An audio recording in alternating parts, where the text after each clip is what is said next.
Қайырлы күн баршаңызға. Бүгін біз сіздермен бірге осындай тез әрі оңай дайындалатын мохито компотын жасайтын боламыз. Егер сіздер видеоны соңына дейін көретін болсаңыздар, міндетті түрде жасап көріңіздер. Бүгінгі компот 4 түрлі жемістен жабамыз.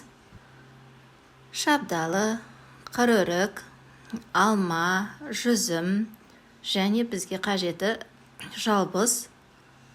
Сосын 2 апельсин, 2 лимон, 2 лайм.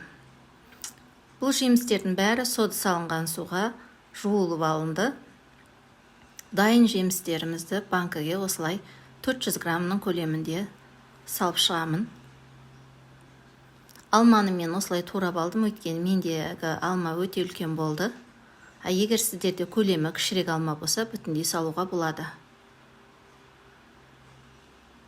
Барлық жемісімізді банкіге салып аламыз.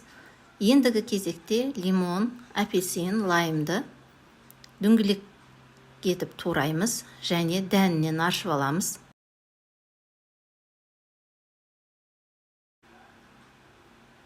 Және банкімізге 1 лимон, 1 апельсин, я болмаса өздеріңіздің дәміне қарап сала беріңіздер. Мен біреуден салып шықтым.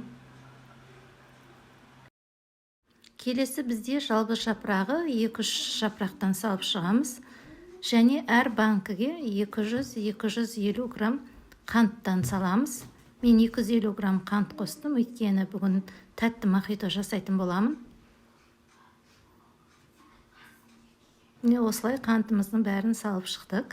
Енді бізге керегі қайнап тұрған ыстық су. Су міндетті түрде қайнау керек және суды толтырып құямыз. Банкі жапқышпен жақсылап бұрап жауып шығамыз. Ерімеген қантты осылай шайқау әдісі арқылы 20-30 секунд ертіп аламыз шайқап. Компотымыз дайын, сіздер де жасап көріңіздер, ас болсын. Компотқа керекті құрамды видеоның астында описание бөліміне жазып қалдырамын. Егер каналыма тіркелмеген болсаңыздар, тіркеліп қолдау көрсетіңіздер. Сіздермен бірге болған мен Айнагүл.